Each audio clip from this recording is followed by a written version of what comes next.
So when you basically have multiple factories across the globe and you would like to transfer best practices across all your sites, for instance, or you would like to basically leverage all this data to be able to do much better predictions for your quality, for instance. This is a case. This applies for all industrial AI models, and federated learning is one piece of the puzzle to address exactly this problem, to become to more robust models. I mean, one reason for that is that you have access to much more data. And when you have access to a huge amount of data, you can really basically create curated data sets. So the sensitive data is kept private. Trade secrets, everything is kept private. It's never shared. But the essence, what you've learned out of it, this is then shared and combined into a new model. So you basically can collaborate by exchanging the learnings, bring them together, and then sending back an improved model. And this has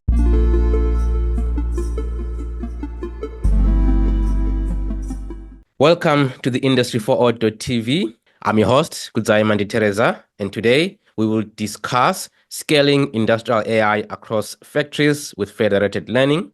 And I'm joined by Michael, who's the founder and CEO of Katulu. Michael, welcome to the show. Such a pleasure to have you today.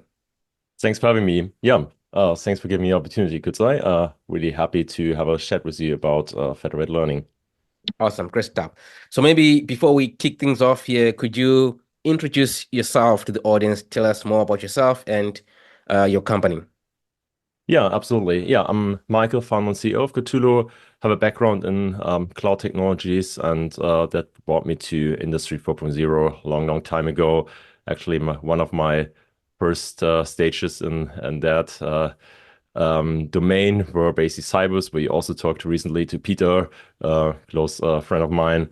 And during that journey, during the Industry 4.0, we basically discovered that there's huge potential in industrial AI, but also that there are quite a lot of obstacles which needs to solve. And that was basically also the birth of Katulu. We founded Katulu in 2018. We're based in Hamburg. And as you already said in the introduction, so we basically in industrial AI solution provider, but we're providing a special kind of industrial AI platform for specifically federated learning, which makes it applicable for industrial use cases and addressing their really the key challenges that blocks basically the adoption of industrial AI, like access to the right data and also cost-efficient scaling. So that's basically what we're doing, and happy to go there deeper into certain topics. Absolutely. I will certainly give you the opportunity shortly to really kind of like explain to us what a federated learning is.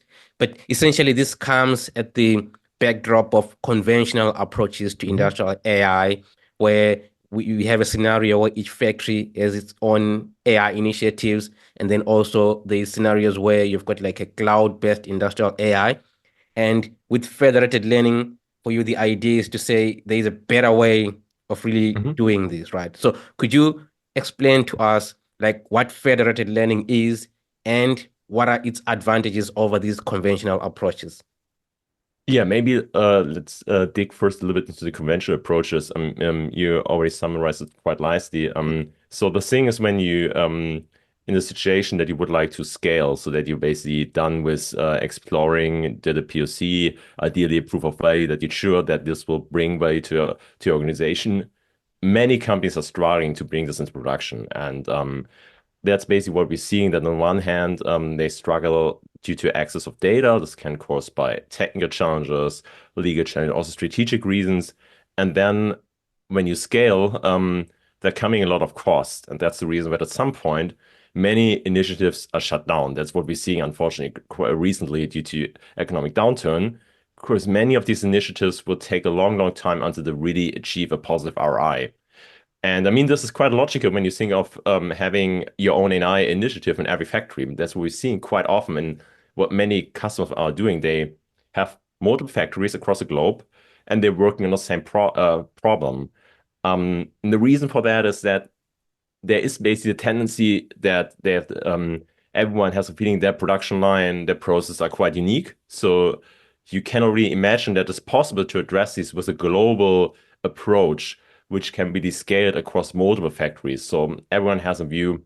I'm really doing a custom thing. I'm unique, so I need to have my own model. And then in the end, you have a lack of data, so you end up with multiple models for multiple product variances. Ideally, with no, not ideally. In the worst case, one model for every product. Um, Leading into many, many hours of data preparation, which is a heavy cost driver. Then you have your own data science team every factory, and you end up with a situation that, development costs are quite high, integration costs are quite high, operations costs are going to the roof, and yeah, things is not really move forward. And that led some companies to consider a cloud-based approach, which at least solves the problem that you have then not the limits of access to data, because you then can centralize it in the cloud, which is nice, but to go to that path, you need to do a lot of prep work before, right? So you need to ensure that you harmonize your IT infrastructure and all these things, and having a lot of data transfer costs. Then not everyone feels comfortable having everything centralized in the cloud. I mean, the risk of data breaches usually happen in the cloud, right? And then there's the question of compliance. So it's not kind of a no-brainer, and um, so also in that case, you usually end up with multiple models and having also higher development costs because you need to bring everyone to the table.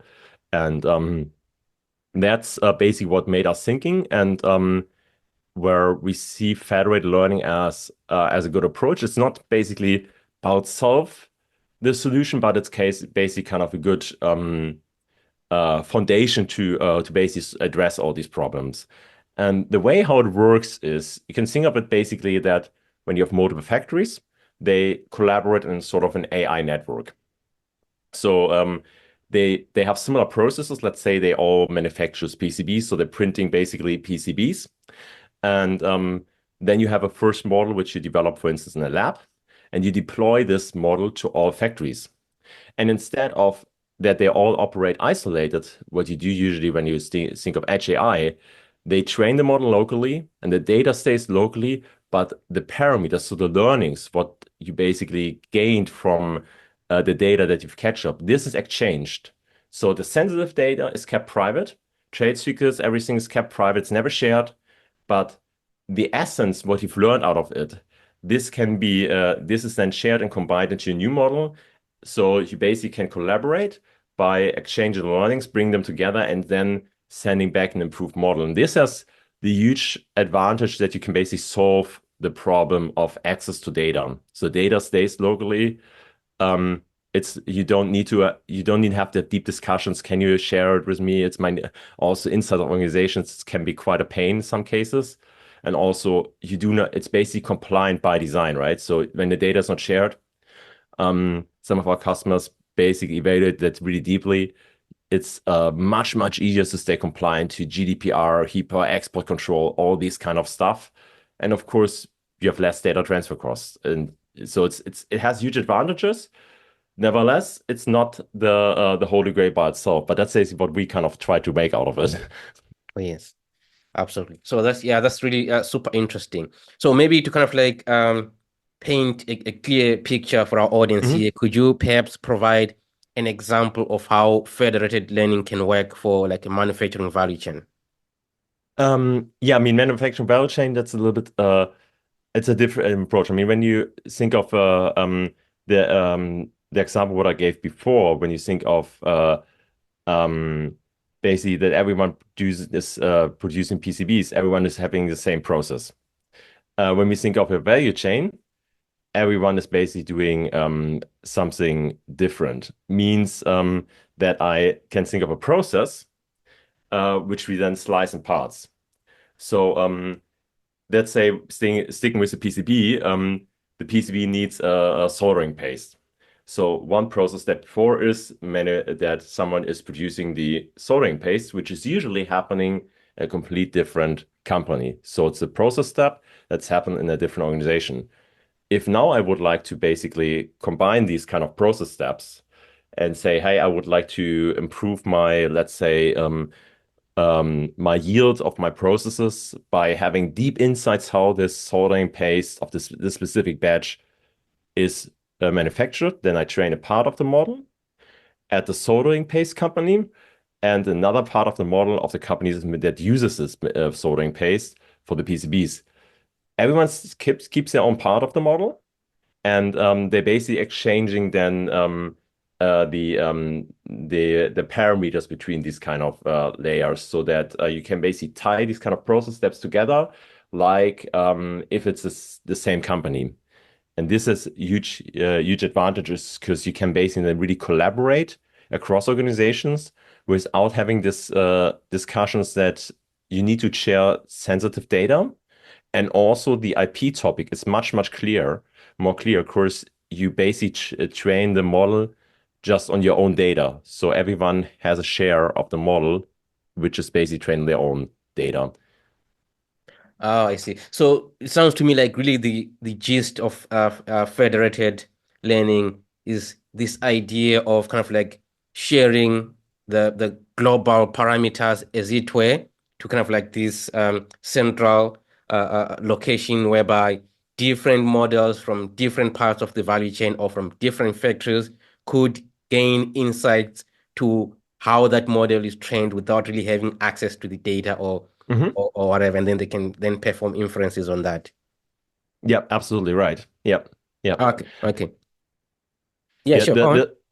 the thing with this technology is that it's rather complex. So it also that's what I meant, that it's um, it's a good way to approach many problems, and but it's a rather complex technology, and it's by itself it's not that easy to operate in production. So there are many federated learning frameworks out there, but critics says it's none of these can really operate in production. Um, because the thing is that federated learning is just addressing a part of the actual problem. It's just addressing by itself, but from the concept itself, the problem of data access. But when you would like to bring such industrial AI solutions into production, into really scaling it, there are many more problems where you need solutions to it. Like, I mean, every factory is different, every process is different. We're doing many different machine setups every day. So I need to basically be able to deal with this heterogeneity of the industry, and to not do the tense integration project. And this is something which federated learning is not solving, neither the data preparation efforts, which become even more complex when you have distributed setup, and also the ensuring that the data is being anonymized can be solved with complementary technologies to federated learning, but it's rather complex. And this is a thing which makes it rather difficult to apply federated learning in the industry.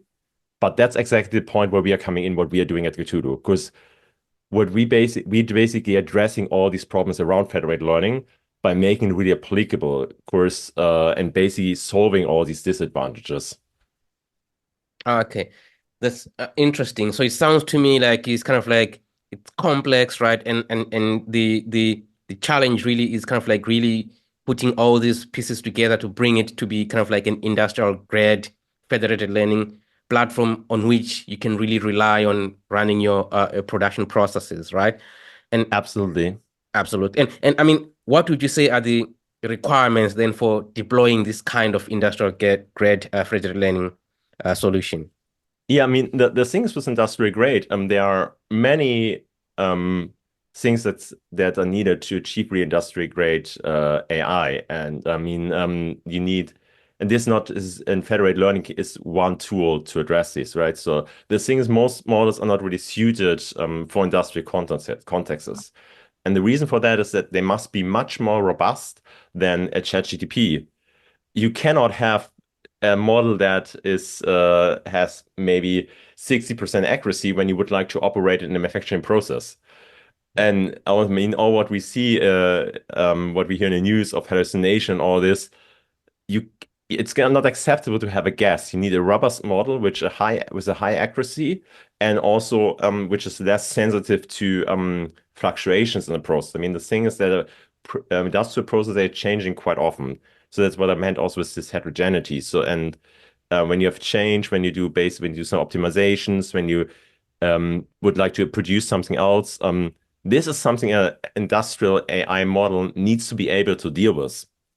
And this is super, super difficult for many industrial solutions. And this applies for all industrial AI models. And federated learning is one piece of the puzzle to address exactly this problem, to become to more robust models. I mean, one reason for that is that you have access to much, much more data. And when you have access to a huge amount of data, you can really basically create curated data sets. So it means that you basically have the a really balanced data set where you have many data points, many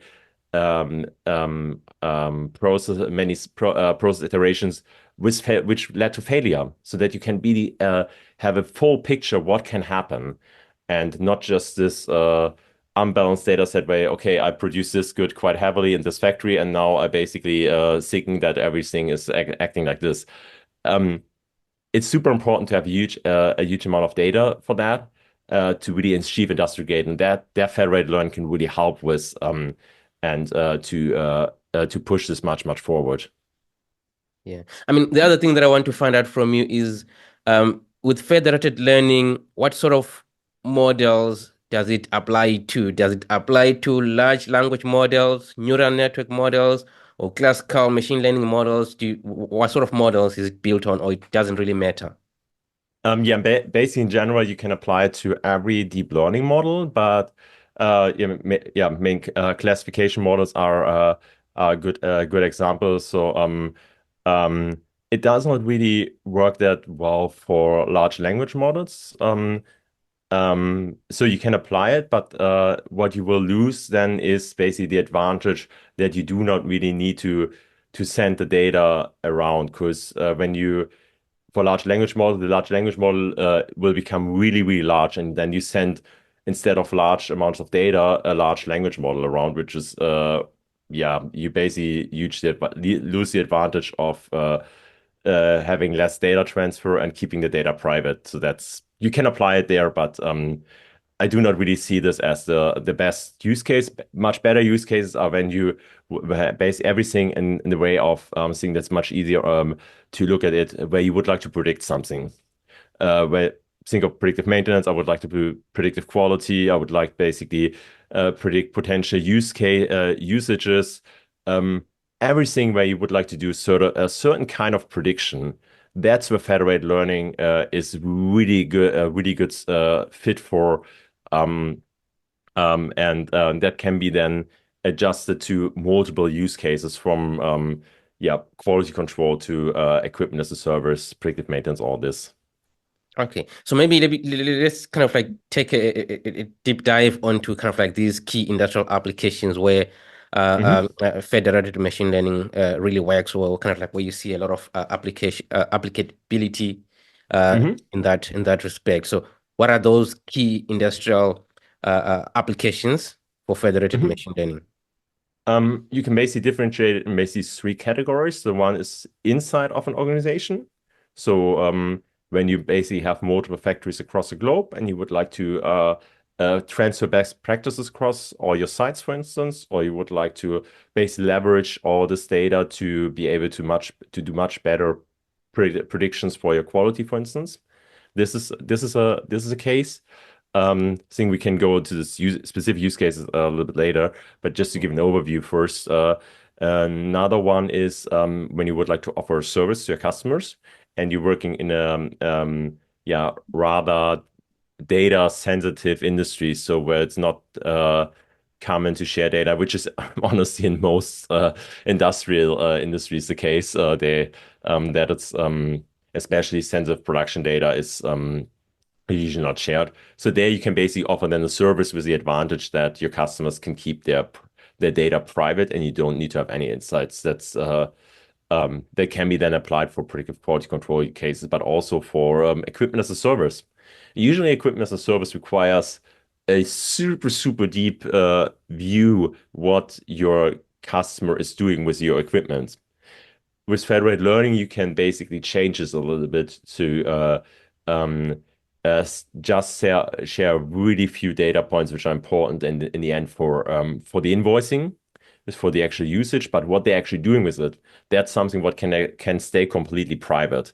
That's, for instance, our cases there. Also predictive maintenance, for instance, Bob mentioned. And the other part, what we've already looked into, a little bit the value chain. So when you basically have the situation that companies would like to collaborate, and they're in the same process, this can be for instance, advanced material optimizations, where you have a material and you would like to give your customers the possibility to use this much more efficient. So basically, generate more value with the same amount of material.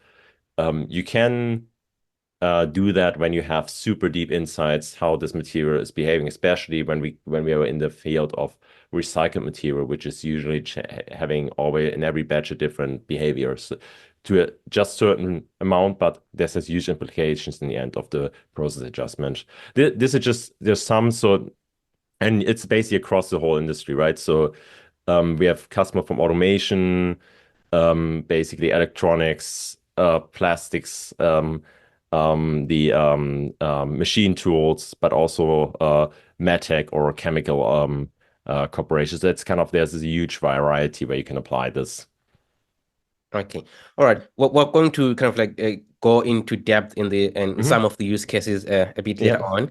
on. For now, I want us to explore more of the Katulu platform. Hmm. And before we kind of like go into that, what I also wanted to get a picture of is in a situation where you've got a sort of like an OEM equipment Hmm. manufacturer and a manufacturing customer. Who is your customer in most cases for Hmm. the Cthulhu platform in this case? Is it the Hmm. end user or the vendor? Um, yeah, it's usually the vendor. Yeah, I mean, as illustrated with the previous overview of the use cases. So when you have situation with the OEM, then yeah, it's basically it's kind of the OEM which then sells it to its customers. When you use it internally, of course, then it's basically the organization that's used internally, which is the case for global manufacturing companies. Um, so a small end user is usually not kind of not now. These are kind of then the users from such platform, but not basically the customer. Currently, we're working on basically kind of lowering the barrier constantly by taking out the complexity of federated learning. But so far, we are not the first industrial AI project of our customers. So they usually build up capabilities in that field. They have maybe even they done research on this topic, but at least they have some AI capabilities. Looked into the topic, explored it, and say, okay, this is a solution to our problem. And then they discovered us as a possible solution to address this.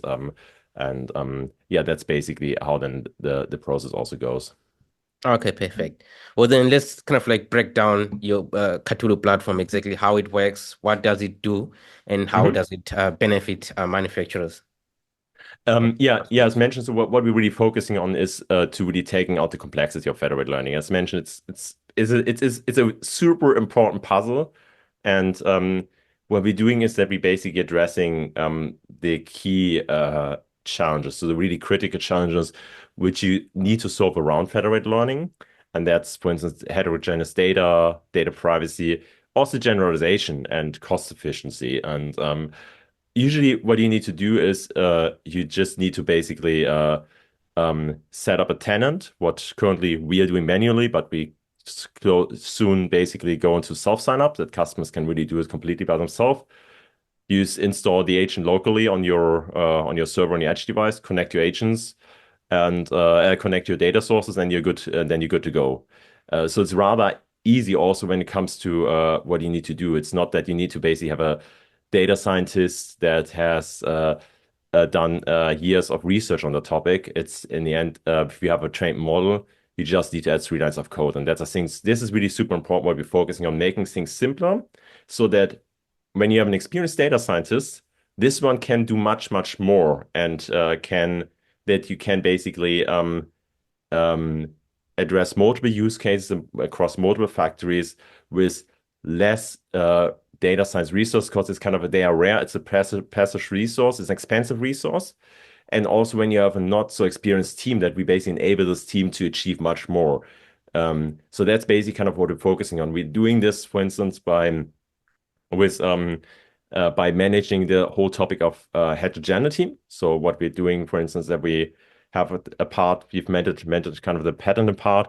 That's basically the part that we're where we kind of really unique is that we always ship, for instance, the pipeline for data transformation with a model. And the cool thing is what we can do with that is that we can basically train completely train basically the same model on completely different data. We cannot basically do apples and oranges, but when you have different MES systems, different machine generations, the data transformation that we're doing can be different for every machine, for every factory. And the advantage of that is that in the end, when you have a model, you have some inputs that you need to put into this model. How you get to this input can be completely different. It can be, in some cases, you maybe have the data point directly available from your sensors. In other cases, you need to calculate it with a simple calculation. Ways you basically need to do a Fourier transformation. So it can be really, really custom. And the cool thing is that we can generate the data preparation pipeline.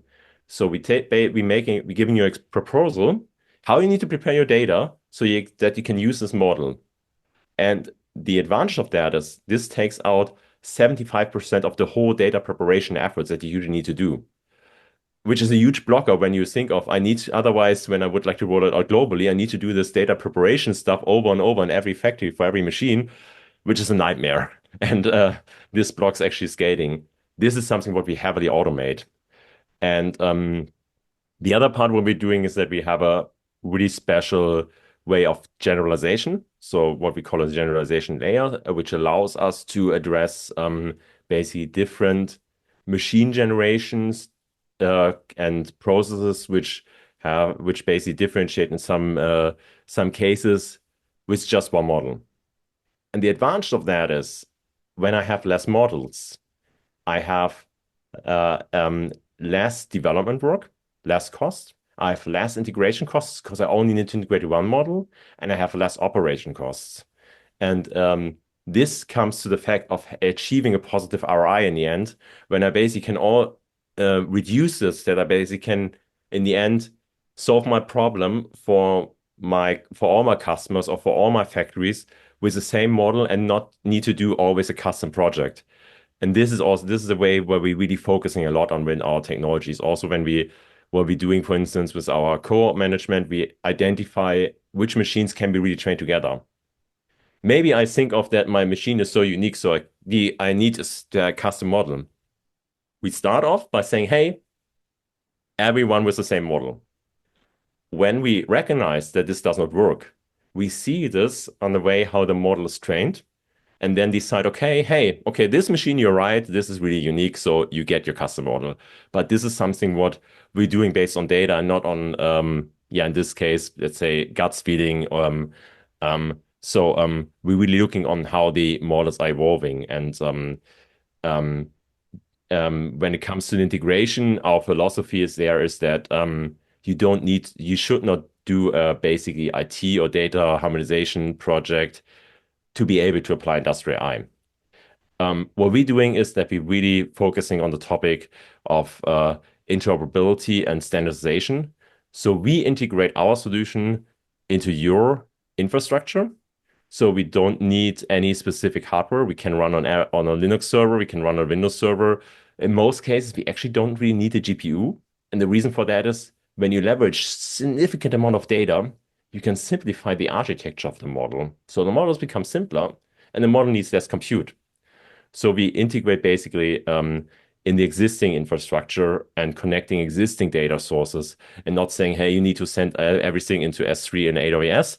It can stay in your SQL database. And this is basically the whole philosophy. This is behind that to really lowering the cost, making the life simpler so that in the end you can do much more with less resources. So, a couple of things there. So, first of Yeah. all, when you kind of talk about integrating to an existing or customer's existing Mhm. infrastructure, Does that mean you sort of like support different integration mechanisms from different machines? So maybe let's say information is being exposed in things like OPC UA Mhm. or say some REST API endpoints. So does your solution support a variety of integration mechanisms? Yeah, yes, we do. Um, what we've learned also, let's say the hard way, is that usually for training, we do not need get the data via UPC-UA. Usually it's centralized somewhere else in a data lake.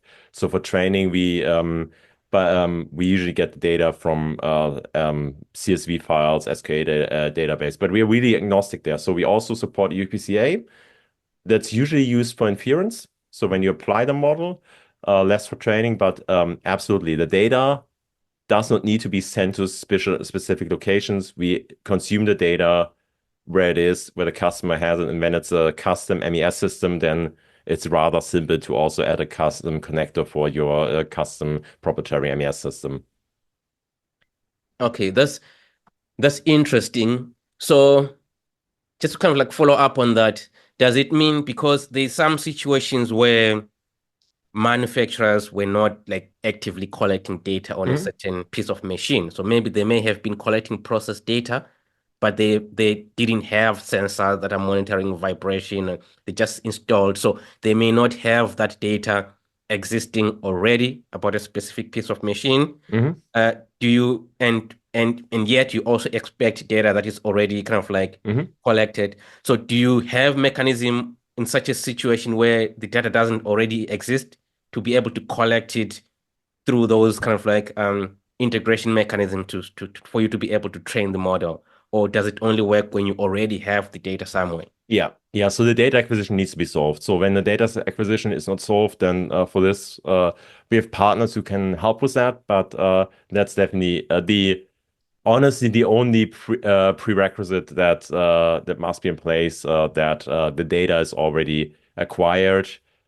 Ideally, there's already a first model in place. If not, that's also not a problem. We also provide tools to develop models. Also, when you do not really have access to data. Something what we also can help with our auto federated learning mechanisms. But yeah, the data acquisition, that's the only prerequisite. Okay, perfect. And the other interesting piece that you mentioned here is the contextualization, because I also Hmm. find that to be an important and time-consuming step in a lot Yeah. of data use cases. So, if I heard you correctly, did you say that you sort of like automate that contextualization process? Does your solution go into a data lake or whatever data that's been collected and get context out of it? Or can you kind of like just elaborate on how you solve Yeah. that contextualization piece? Yeah, so we have trained our own model, which basically helps with basically generating the pipeline. So from what we've learned over time, how data sets needs to be prepared for certain models.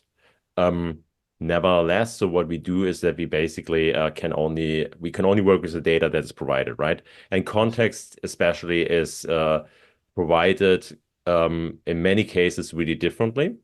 So therefore we cannot automate this fully. So what we do is we generate a proposal, which is usually already really good, and Okay. then the data scientist needs to review it, or usually it's not necessarily even a data scientist. So the integration on site is quite often done by the factory IT or by a domain expert. So it's not that you need basically in every factory a data scientist.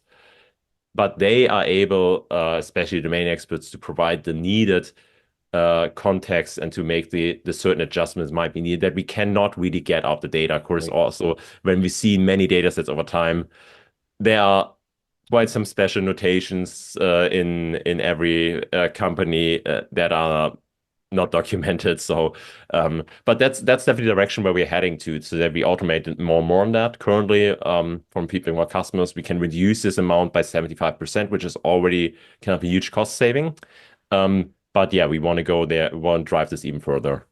Oh yeah, absolutely. I mean, it's already if you can kind of like just put that proposal in front of the domain experts, that's already Mhm. half the job done. So I think that's really Absolutely. great. So it's to be interesting to see how that really evolves from that. Yeah. So yeah, I want to kind of like move on to kind of like the implementation Hmm. phase. So now, so you've got a customer now who's kind of like thinking about sort of like implementing federated learning. Can you kind of like speak to us about the roadmap, as it were? What are these? What is the engagement like? Hmm. What do you look out for? Do you do an assessment of I mean, you already spoke about this idea that you know there may be some the customer may say, "Oh, this is a special piece of equipment, so we need a Hmm. separate model for that," and things like that. Can you just kind of like paint a picture for us to say from start of your engagement with the customer to say where they have a solution where they're kind Hmm. of like getting value out of it? How Yeah. does that look like? Absolutely. So this really depends on the let's say the AI maturity of the customer. So some have really strong AI capabilities, and we had some in the past who just did an initial workshop with us, and then we never heard of them. And they simply keep using our platform. That's also nice. So that's also the reason why we basically will provide soonish complete self sign up. Where you don't really need to have to engage with us because this is for the really the experts who did deep research. For most of our customers, the interaction is currently that that they have a use case. We talk about the use case, and then we figure out, okay, your solution could help us there. And what we then do is we have an initial session. Usually, it's roughly an hour, where we basically define the actual implementation approach, basically kind of what you call a roadmap. And then the customer can decide which part they can cover themselves and which part we should cover and we should assist in. So we provide services for the whole basically life cycle there.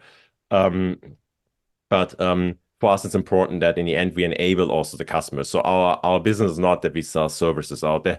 We provide services to enable our customers so that they can basically make process in their data science journey themselves. Because we basically convinced that in the end they have the domain knowledge. They need to be in the position that they can also judge in the end if this is a good solution for them.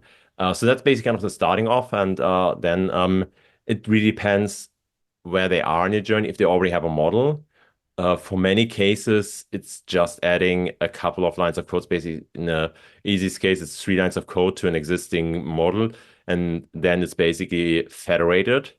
Before that, we generate a specific tenant for this for the customer, and if they don't have a model, they we provide them the tools that they can develop it also without even data access. So what we also do, we can also help them with the generalization of the model. What we do with our AutoFL is that we basically generate models based on the data, which are already pretty good, and then the data scientists can basically improve them. That's something what they can do themselves. This is tools that come with our platform, but we also basically can help them with that, and they offer this as a service. And for this, it really who's involved really depends on the actual use case. If it's kind of a manufacturing of excellence, head of digitalization, or if we go more to the product direction, head of product sort of. But usually, some data science capabilities some data science resources are involved in this process, especially some domain experts. Doesn't need to be necessarily super experienced ones. And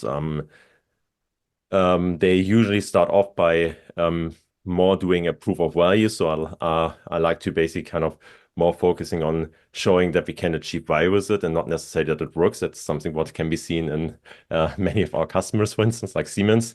That is, and their rollout is just rolling out 2 agents to basically, let's say, to factories or to machines to verify that it actually generates value. And this rollout in the beginning, it takes a bit longer, but we usually do their two workshops, which are rather short of 1 to 2 hours. One with the factory IT, who basically doing the actual deployment, and then with the actual domain experts who in the end need to be able to judge that the data is prepared correctly. And what's super important to us is that the customer itself is installing our agent, which is a piece of software that trains the model on site. That because we don't want to have access to the data. That's super important to us. This is part of our privacy promise that we don't need to see the data of the customer, so we enable the customer in our workshops, and then this for experienced teams, this is done in half a day. Less experience, we are basically 3 to 5 days, and we constantly basically supporting them in this process.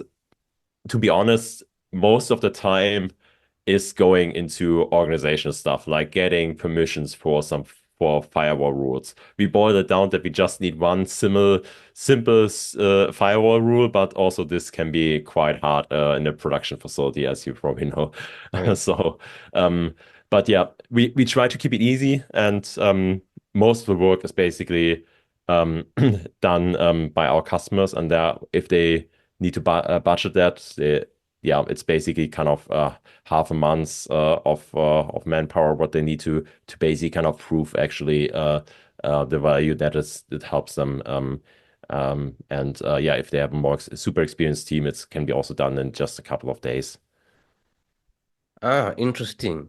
I mean, key takeaways really Mhm. here for me, just correct me if I'm wrong. It sounds to me like really federated learning is depends on the industrial AI maturity of the customer. And basically what you are Absolutely. doing with Katulu is sort of like to progressively try to close that gap until it gets to a point where even without, say, a model or without Mhm. data, you can then be able to also leverage that. Is that correct? Yeah, absolutely. We try as hard as possible to really take out the complexity to make it super simple, so that I mean, the technology, that's the reason why we're having this call, right? So the technology itself, it's complex, it's mind blowing to really understand what you can do with it, and also this capability to really see the use cases and to see how you adjust this.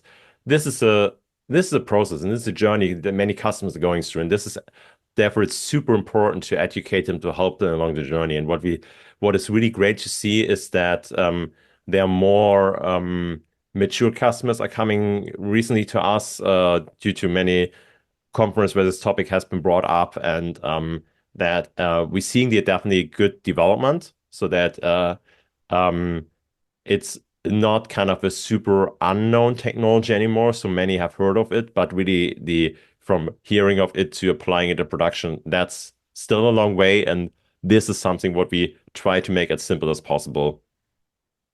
Okay, perfect, 100%. So, I mean, I think to kind of like help educate the audience further, let's explore a few of the case studies Mhm. that you have. So, the first one that I want us to look at is where you're optimizing the quality in electronics manufacturing globally. Can you take us through that? Absolutely happy to do so. Yeah, that's a case that we've implemented for Siemens actually. So for the PCB manufacturing of Siemens, currently rolling out into 3 additional factories, are operated currently in two.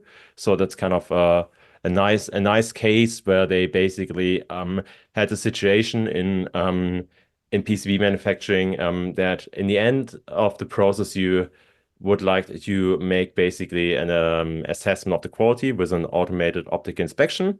So you basically verify if the product is good or not. The problem with that is you have a heavy amount of false codes there. So you have some pseudo-fail errors, and good parts are basically classified as bad parts. And this high rate of failures in visual testing leads to additional cost, additional manpower that is needed for optic inspections. So and then kind of the manpower and also the test equipment becomes a bottleneck, and you still have a basically kind of the situation that is not reliable. So what you end up is that you have basically products that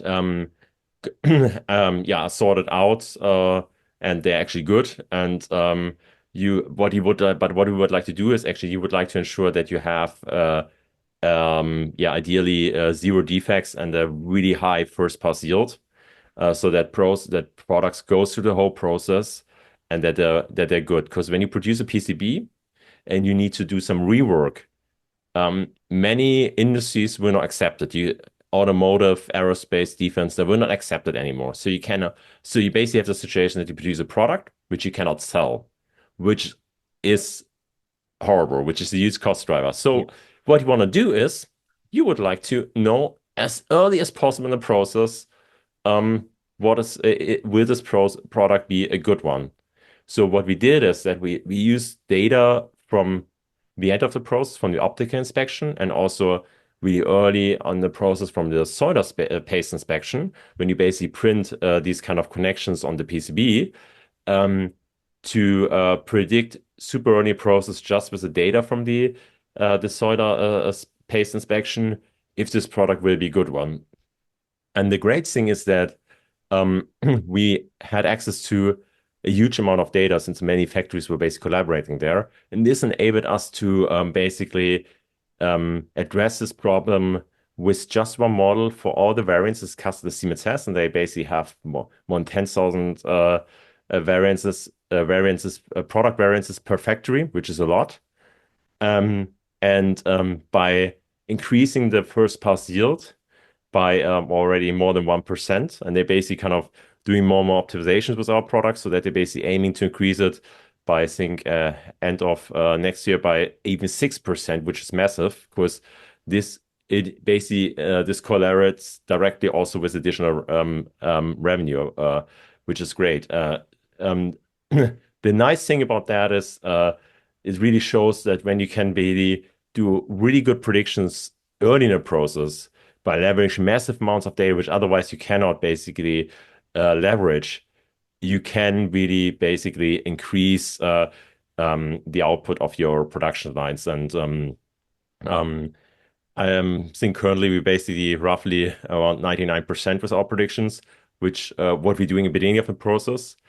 Um, and um, in the AOI at the end of the process is actually doing a worse job, which is uh, which is actually quite nice. In the case of Siemens, we're running on the Siemens Industrial Edge platform, so we basically ported on their platform, and but we in the end we basically can run everywhere. Um, but yeah, for that was basically kind of nice to also basically show what the Industrial Edge can do there, and yeah, the performance of this case were actually so impressive from the results that we're currently basically opening up for others. So if some PCB manufacturer are hearing that, have interest in that, we basically kind of opening this network. Of course, the thing is when you produce a PCB, the capability of just producing this PCB is not the differentiator. The actual design is the differentiator, but the design is nothing that you can basically reconstruct or gets into the model in any kind. So we only use basically the data of the printing process of the optic inspection. The design cannot be basically verified. So the thing is that in the end, they could also collaborate with their competitors because in the end, no one really they basically optimizing a process that is not a differentiator, which I think is a great example where collaboration in industrial context is really makes sense. That's that introduces a really interesting angle where you are kind of like really able to collaborate across like your different industries or different verticals within an industry. So maybe before we jump into another case study, do you want to maybe perhaps speak to standardizations and efforts that are currently available as far as adoption of federated machine learning is concerned? Are there any efforts? Um, Well, so in this regard, collaborations and sensitization. So when it comes to collaboration, I mean there is manufacturing X, for instance, which goes in the direction of federated learning without really naming it explicitly. Same for Catena X, and yeah, I mean we pushing, of course, now our PCB AI network for predictive quality forward with together with Siemens, um, and yeah, there are some efforts also to standardize. We see the huge need to basically standardize the way how you exchange data and also how you basically exchange models.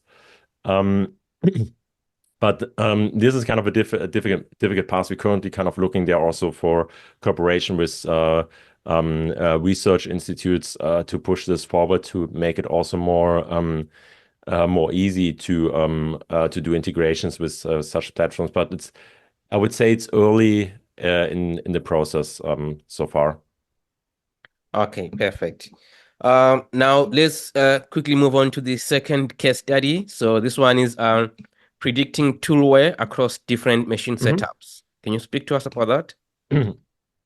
Yeah, that's a case that we're doing with a large tool manufacturer who basically produces drills and also cutting tools. And the thing with tools, such machining tools, is that they usually use only up to a certain amount of their lifetime. So let's say 40 to 60% usually means that you're basically throwing away almost, yeah, more or less half of the tool.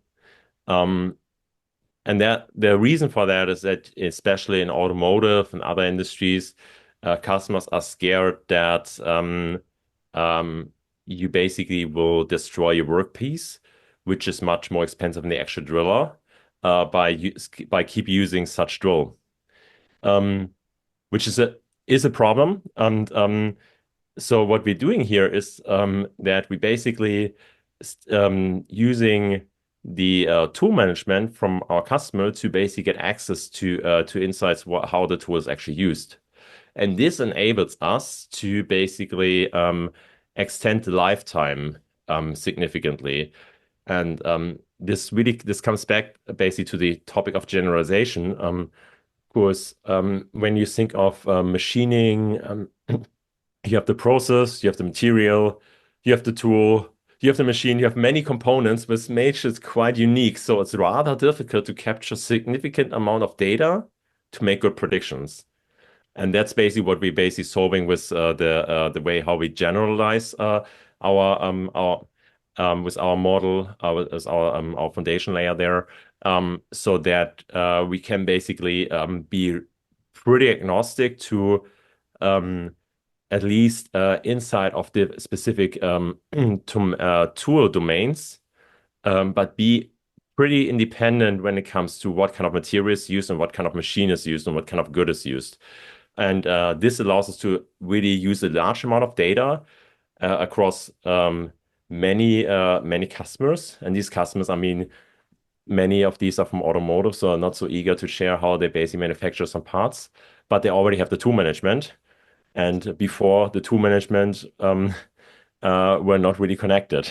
So, and with this approach to say, hey, the data stays on tool management, does not leave it, we were able to train on the tool management of the data, using really the data, how the tools are used, and we're able to extend basically the lifetime by 33%, which is really good. And the the major reason for that is basically in the end data access and the ability to be really flexible to the nuances of the different processes.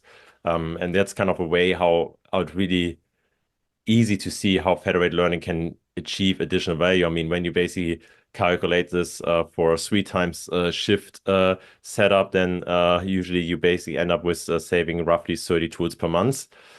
Such tool can cost from sort of a fraction, like 10, $20 to $200. So it's can be definitely a reasonable number just for one machine. So that's kind of a nice way. And this our customers thinking of driving this further to since they now can basically extend the lifetime of the tool. And I think this is a really good example how what federating can do when you can basically generate more value with the same product. It's much more attractive to think of offering this product as a service. So they now thinking of really going into equipment as a service to really offer the tools as a service because they can basically sell the same tool and the customers can generate more value with it, which is, I think, a super attractive model. Oh yeah, absolutely. I mean, it's fascinating just how much waste goes on in manufacturing due to the lack of kind of like that ability to have insights into when or Absolutely. you could actually really extend the lifetime of a tool instead of just kind of like throwing it, right? That's Yeah, really yeah, it's interesting. really the key to be able to do accurate predictions and yeah, as said so many times already, accurate predictions require a significant amount of data, and that's something what we can solve with that. Absolutely. So let's kind of like take a look at one last case study. So we've got one Hmm. for advanced material optimization along value chains. Hmm. Could you? speak to us about that? Absolutely. Yep. That goes more in the direction of chemical industry, so process industry, where you basically have recycled materials, which basically behave quite differently when you would like to use them. So the thing is that when you work with recycled materials, um, the behavior of every batch is quite different. Means you need to adjust your process, your machines. But what if you can basically really see how this material behave if it really matches to your actual process? And this is basically what we're doing here. So it's basically kind of a vertical one, so a value chain case, where we have one process step as the material manufacturer and the other one as at the customer who's using it. And we tie this process steps together by having basically one part of the model trained on the actual really deep insights how the material is used for this specific batch, is produced, and the other one is basically on how it's used. So basically also the deep insights how this material is used in yeah, the plastics industry, the way how material of how product is produced. It's often be kind of seen as alchemy. So it's really also treated like a trade secret. And this can stay private. And we basically training one part there, other part there, and then basically exchanging just the parameters. And this enables us there, or basically our customer from the chemical industry to enable their customer to generate much more value with the same product. So they're saying the same amount of material, but the customer can reduce the waste more or less by half, cut it in half, and increase the performance significantly. So what they can do is that they can basically generate more value with the same material, which increases, of course, also the value of the material itself. That which then yeah, in long term can will have definitely implications if what kind of material I use when I can basically achieve more with the material from manufacture from material with producer X, then I might use this. So it's basically an additional service that they now offer early adopters to basically really use the material in a better way. And the interesting part here is that it's both industries are really protective when it comes to the data. So what we did here is that we've applied basically what we call auto FL. So it's related to auto ML. Some of you might have heard auto ML. The idea is that I basically kind of enable domain experts to generate models with less data science knowledge. What we do with auto FL, so auto federated machine learning, we generate models or parts of models without having seen the data at any point in time. So we in this case we also took care of the model development and we developed basically the model completely blindfolded. So we've never seen the data. We've seen meta information of the data. We've seen matrices, but this enabled us to really create a really well performing model. And I think this is a nice example of how collaboration along the way can happen when it's not necessarily mistrust, but of course you will not share your trade secrets with your customers. But it's a good way how collaboration can still happen. And as I mentioned earlier, since everyone still keeps their part of the model, we have and keeps also the data, we have a clear separation of intellectual property, which is also super important in such cases because many times when you have a case, when you have a situation that comes to collaborating, the question is who owns the IP? And when we have shared models, share basically parts of models, and everyone has their part, the IP separation is much more clear. So it really makes cooperation much easier. And yeah, the KPIs speak for themselves. I think it's a nice example how collaboration along the value chain is really possible. Oh, yeah, absolutely. That's really insightful. I mean, we're running out of time here, but before No I worries. let you go, just quickly, can you kind of like give us insight into, I mean, what does the future look like for federated machine learning? What are the opportunities? What should customers look out for? What is Yeah. your ideal situation that you envision here? Yeah. I think in the recent years, we've seen that companies are exploring machine learning, exploring and AI projects, what is possible. They did a POC, and some of them were able to really scale them, but many were also struggling, shutting things down. And I think now is really a good point of time to consider how you can drive this forward. So I think we have now reached a good level, a good plateau where many large corporations, so speaking about corporations with 500 million turnover plus, they did their evaluations and now they can really kind of think of how scaling this. And if I look in the future, I think now is actually a really good time to consider how I can scale this cost efficiently. Because what we're seeing is that many innovation projects, especially also in the AI space, are currently shut down due to the economic downturn that the industry is currently facing. I think now is a great time to think of how I can, instead of shutting it down, scaling this in a cost-efficient manner to generate additional revenue. So I think it really makes sense to now really scale these, and federated learning is, from my perspective, the right tool. So what we're seeing also there in the market is that people are more educated, so they know federated learning as a proper possible solution, which is great. And I think we will help to enable even more people with this session now, which is great. So we're expecting definitely in the next years a wider adoption. And I think the fact that federated learning, for instance, also part of the AI strategy of the US government is a good sign. And also the key players like Siemens, for instance, adopted federated learning, really seeing this as a key technology to help industrial AI to their breakthrough. I think this really underlines this forecast of kind of a wider adoption. Yeah, we're looking optimistic into the future, but I think there's still a lot of work to do, and I hope that we can really kind of contribute there to this really well. Absolutely. Thank you so much. This has been a really insightful conversation. Michael, any last words? Where can people find you? So we're definitely going to link to the website and all the resources to the case studies that we spoke about here today. Is there anything that you want to say where people can find you? Are you going to be at any trade shows, conferences coming up? Yeah, I think the easiest way is definitely our website. There are also more insights, for instance, on the Siemens case that I've mentioned.